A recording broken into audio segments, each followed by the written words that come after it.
try watching this, see if there's any new news about how bad the situation is in oil. But I sense from your tweets that you're not buying what's being sold to us about this peace agreement, which seems to give up almost everything from the Iranian side and sort of hand it over to the United States side. What do you make of peace that might open oil flows again in the Strait of Hormuz?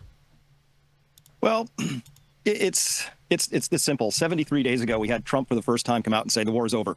And almost there's been this periodicity. Yeah, remember how long ago Trump told us the war was over? That people have noticed, particularly people in the markets, that Trump has these market-moving sort of statements that come out. Oh, a deal is near. Iran has just folded. We own the Strait. And every time it seems to dump oil and move markets. So there's a whole component to this which has a side story to it. Here's the deal, though. The United States, within 5 minutes of doing the decapitation strike, was suffering some of its worst military losses since World War II, right? 14 bases around the region got dialed in. Within 2 weeks, the United States was kind of forbidding somehow private satellite companies from releasing actual satellite photos because it would have been embarrassed. The real price of oil should be around $175 a barrel, according to experts I've watched. And ever since March 2nd, the Strait has been effectively closed, and it remains effectively closed. So a winning country would be in charge of the Strait. Trump just said, we control the Strait just today. And it's not true, because if we did, there'd be ships going through it that aren't passing through. So here's the deal. Iran has a lot of leverage here, and they've been preparing for this for 40 years, right? And they've built tunnels and put all their things under deep mountains, and all their military assets. And it turned out we were largely unable to. Yeah, everything. Trump's approach has been wishful thinking. Bomb supreme leader, Iran's regime will change. He doesn't, and tries everything from bombing desalination plants, making threats of nuclear attacks to erase their civilization, etc. None of it's worked so far. And oil prices, yep, it's still around 100. Remember in the first few days of the war, I said they tried to hold oil at 100 for as long as they could. And at least a month, or I'd say 2 months. And that they've done that, but they can't hold it down forever. It should be around my head's hiding it. The oil should be up here at 175, and they've held it down for now 2.5 months. Pretty impressive manipulation, if you ask me. And let's also check in. Still nothing at this time, but apparently some ships have been moving through in the last few days after paying the fee to Iran. But it's mostly empty. Most of the time when I check in, there's nothing going on. Actually, now that I think about it, these two might be ships. Let's see. Oh, yeah, two ships going through. I forget that the route now is going up here. So they need to pass by these two islands.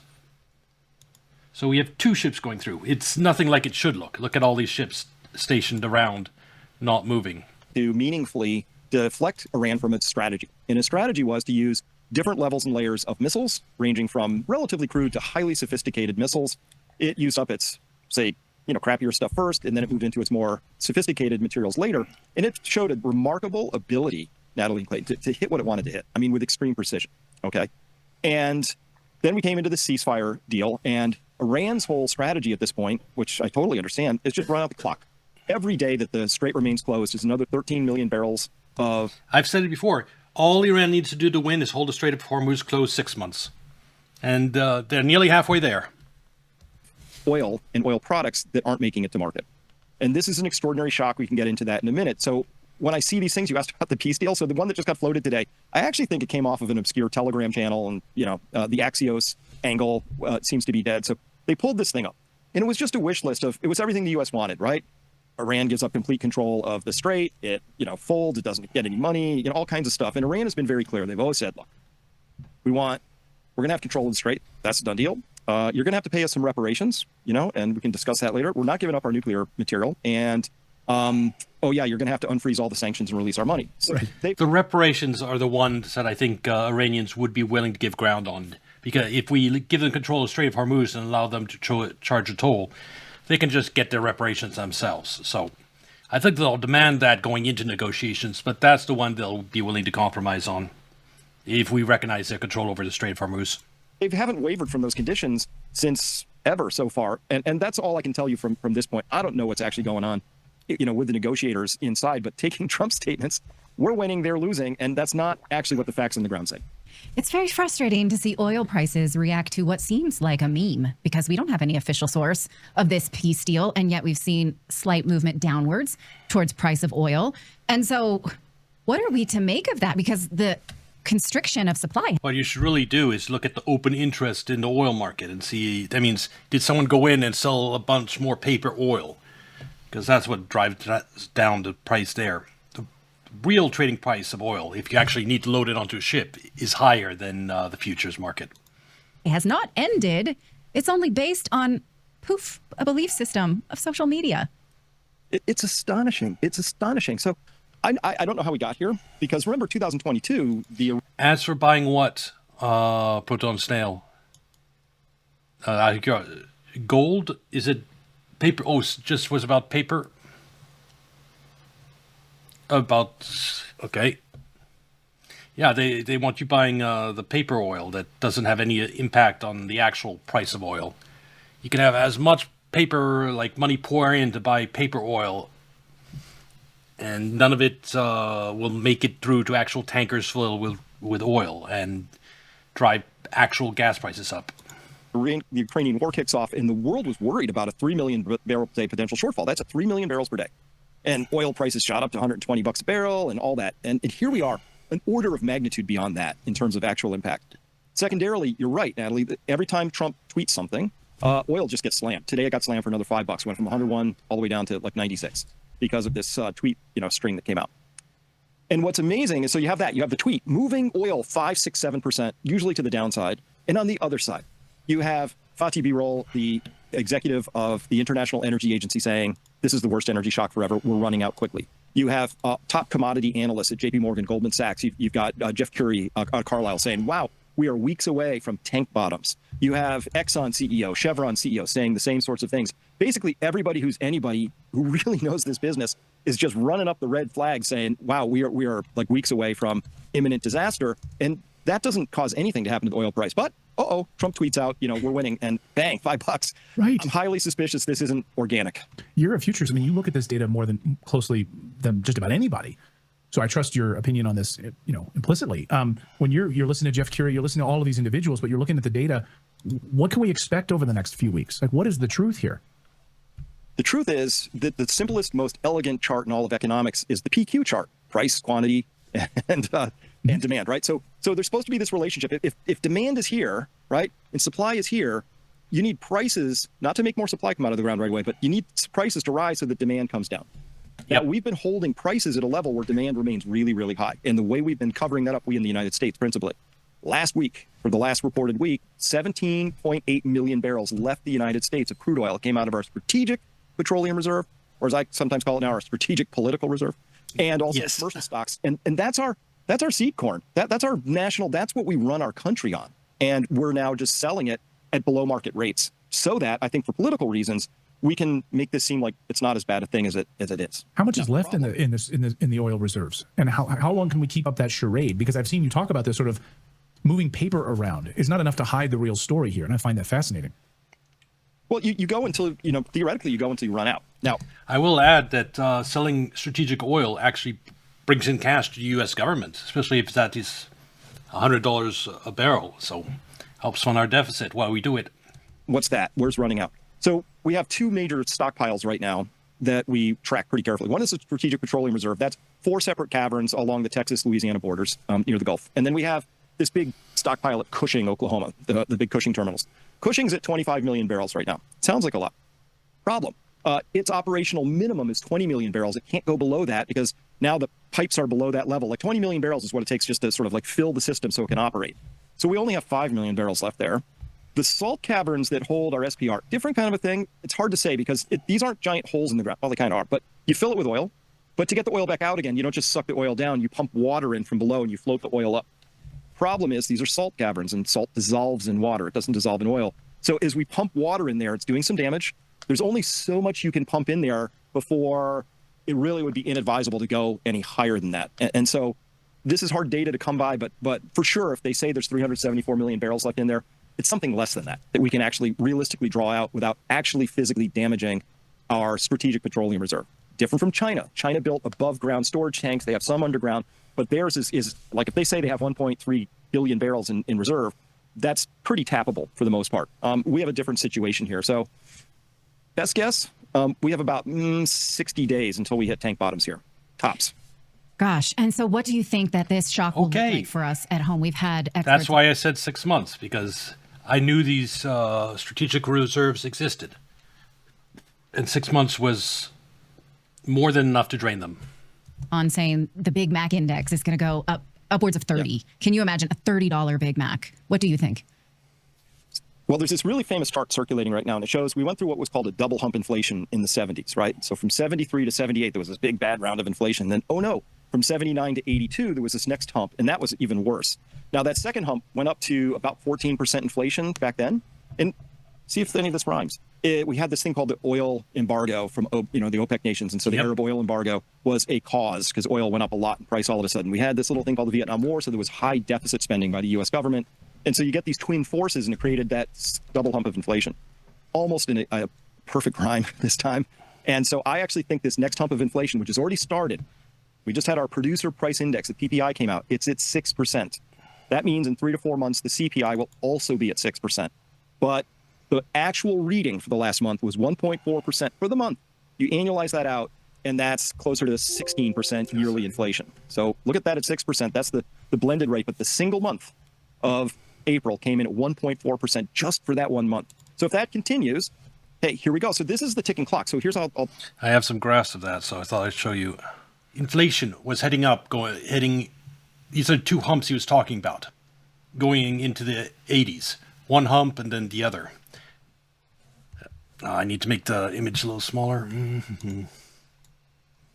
And then let's. This is another graph about why. This is when deficits stop mattering. You have inflation, interest rates spiking because of money printing, oil embargo, and deficit spendings.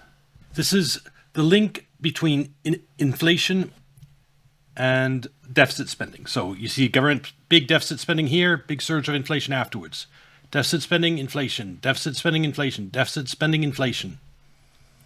And then magically that stopped.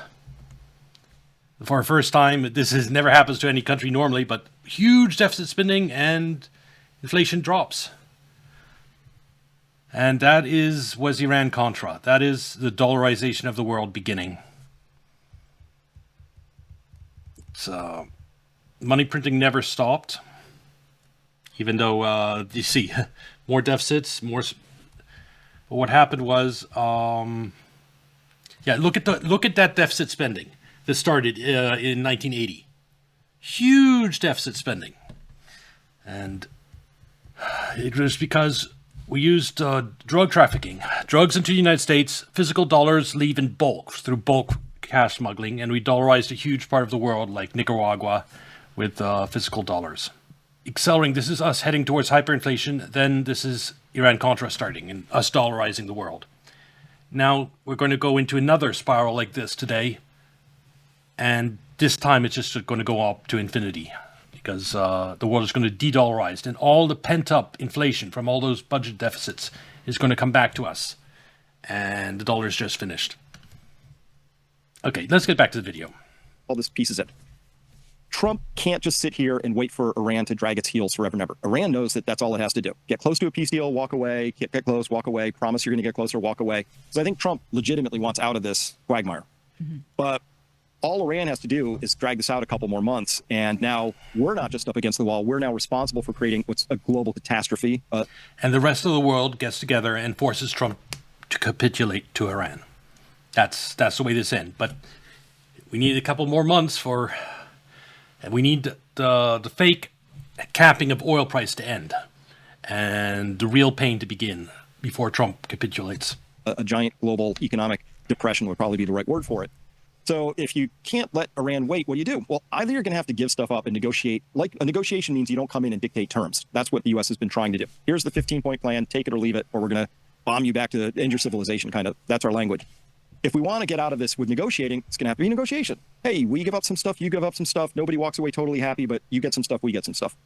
Problem. That makes us look weak. It really elevates Iran. They suddenly, actually took the bully on and won.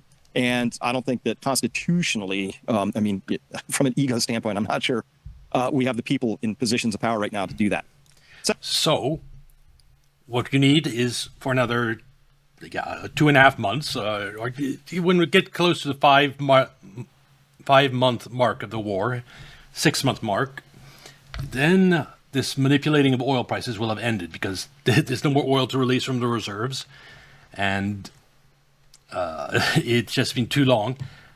Oil prices are now actually, you have gas prices around $6-7, maybe higher, and the rest of the world, they band together and tell Trump, fuck it, surrender to Iran, get oil out of there, and Trump will be forced to. Unless the one reason that this might not happen is if Trump goes crazy and escalates and the Middle East goes up in flames, then we're all fucked. The world economy is fucked. It's worse than the Great Depression with rising prices. Yeah, but let's hope that doesn't happen. And it probably won't. It won't, at least in May, because it's a period of pilgrimage in Saudi Arabia. There have 2 million Muslims from around the world coming in to pray to a black box. I'm not kidding. That's what they do. And so while that's going on, Saudi Arabia probably won't open its airspace for U.S. airplanes. And so you're not going to have any attacks on Iran during that period. But maybe in the beginning of June, who knows? Second problem, you can't bomb them and get that. More escalation is not going to get us anywhere. Iran has already said that. Real worry here. So listen, this is where I would put out my most urgent warning to all my followers, and you should do the same. If we do attack again, Iran has very clearly said, if you do this, we're coming after the rest of the Gulf Coast countries, the GCC energy infrastructure assets. The East-West pipeline across Saudi Arabia with the port at Yanbu goes out, the Omani pipeline goes out, and we're going to close the Bab el-Mandeb Strait in the Red Sea, and that's it. That's it. Now we suddenly go from 13 million barrels a day missing to 25 million barrels a day missing. And if they damage those in a way that would take months or years to fix, this is now an absolute unmitigated disaster. And let me paint how much. If we took 25 million barrels a day of crude oil out of our equation, and then we look back in history and ask the question, when was the last time we were burning that much less oil? The answer is about 2010, when the world economy was 36% smaller than it is today. Wow. That would be the minimum impact. Great Depression was about a 20% hit. So we're talking something worse than we've seen at a time of the highest debt, highest indebtedness, highest deficits, right? So we're not coming into this from a really strong position financially, monetarily at this point. And that's how these pieces come together. We got talked into a super quagmire, and I honestly don't see a way out of this, and maybe I'm not clever enough, but I've been saying that for months now, that I would not want to be Trump, because I don't have any way of fixing this. It's you bomb the supreme leader and give Iran the Strait of Hormuz, and you put them in a situation where they absolutely want to inflict a loss on the United States. Yeah, there's no goddamn way out of this thing. It's bad or worse. Those are our choices as a nation right now. Wow. When do you think this will hit? And first of all, I guess I should say, do you think people are prepared? There seems to be a lot of ostriching going on, people burying their heads in the sand about this.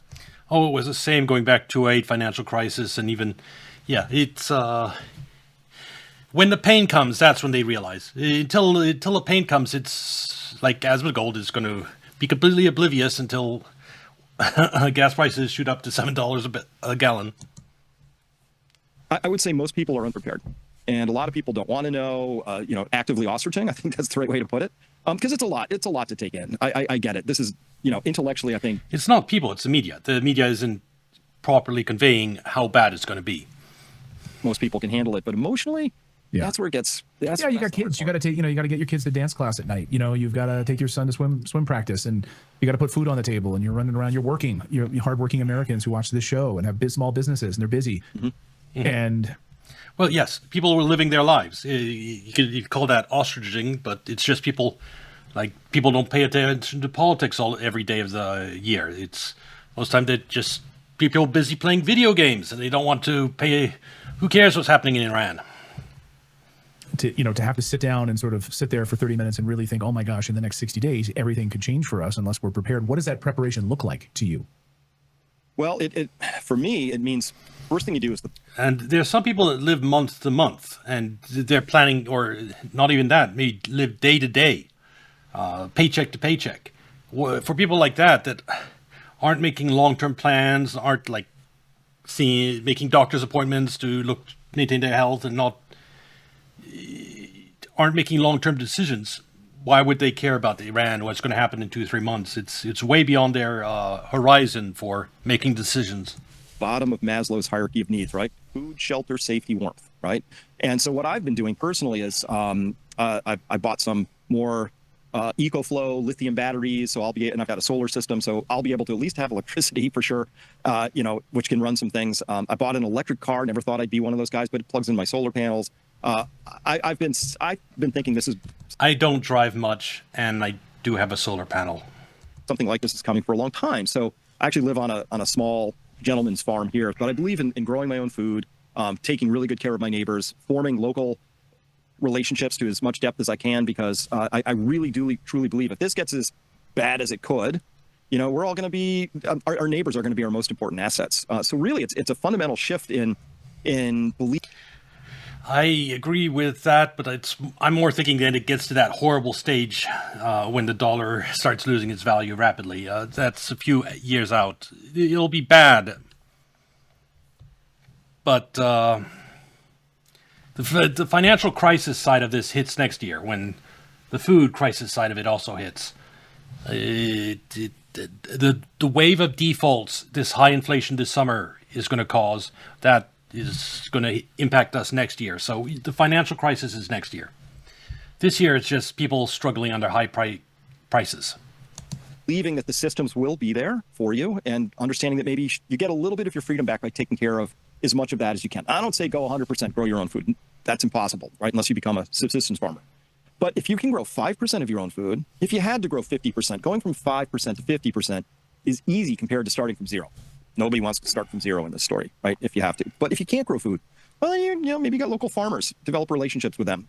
I'm really at kind of at that level. It's very basic. It's like food and energy is where I'm really focused, because, we talk about oil products. That's the big thing in the Gulf, but it's much more than that. It's a story of sulfur, which is a story of fertilizer. Which is the food crisis coming to us next year. As well, and also the fertilizer directly in the form of urea. Oh, it's also an aluminum story. Wait, it's also got helium. You have to understand, I talked about before that the absence of fertilizer is hurting this spring's planting season. But you have to understand, this the fall is going to be the southern hemisphere's planting season. And if the Strait of Hormuz is closed 6 months, that's also going to be impacted, and guaranteeing another bad harvest a year from now. So it's the food. That's why I say the food crisis is really next year, because it's going to be a bad harvest this fall and a bad harvest next spring in the southern hemisphere, at the very least, given the disruptions in the fertilizer market. Though how much the southern hemisphere harvest is impacted depends on when the Hormuz Straits opens up. If by some miracle it opened up today, the fertilizer situation might be sorted out by next fall. But I don't think that's likely. Yeah, it's natural gas too. Like, there's so many things that got impacted from this. It's dizzying and it's paralyzing. I totally get it. Yeah. Well, thank you for that sobering read. I think about my son, who is he's 15 and thinking about getting a summer job. And I think, how are you going to climb this ladder? We really have just not made it easy for you. And my heart is broken for where they need to start. I feel so guilty for the world we're putting them into. That's not a question. I'm just sharing. I just had the same experience. I was talking with my youngest daughter, and she's struggling to find a job right now because the field she's looking in is flooded with people who just got booted out from AI. Yeah, you have the AI getting people fired, and you have illegals taking the physical labor jobs, and now you have AI eliminating a ton of blue-collar jobs. It's absolutely the worst time to look for a job. And you have a recession coming. And you have the oil shock, like higher gas prices.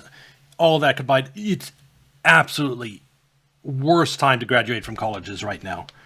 I feel sorry for anyone who is going into labor force now.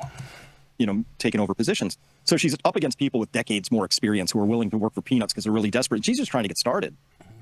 And so, this is where we've gone as a nation. So here, let me be my best glass half full kind of guy. We have to go through these pains, I think, so that we can straighten up and fly right. What's that old saying, like, hard times create good men and good men create easy times, and easy times create weak men, right? Well, we're there, right?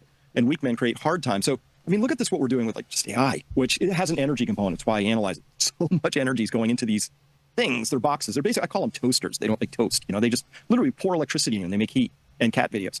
And we're doing that at a pace where we have no idea, not even having the national discussion about how people who are displaced, who no longer have a role in society, what we're going to do with them. We just sort of shrug and go, I guess, you know, sucks to be you. It's awful, right? And so this is why I'm really excited to have these conversations. And I think, listen, if we have the hard times, we'll get back, we'll find the good people again. I mean, it's kind of why I'm pretty distraught over the Massey loss, because he had integrity. He didn't have to like everything he said. Yeah, he 100% had integrity. That's why I am so furious about it.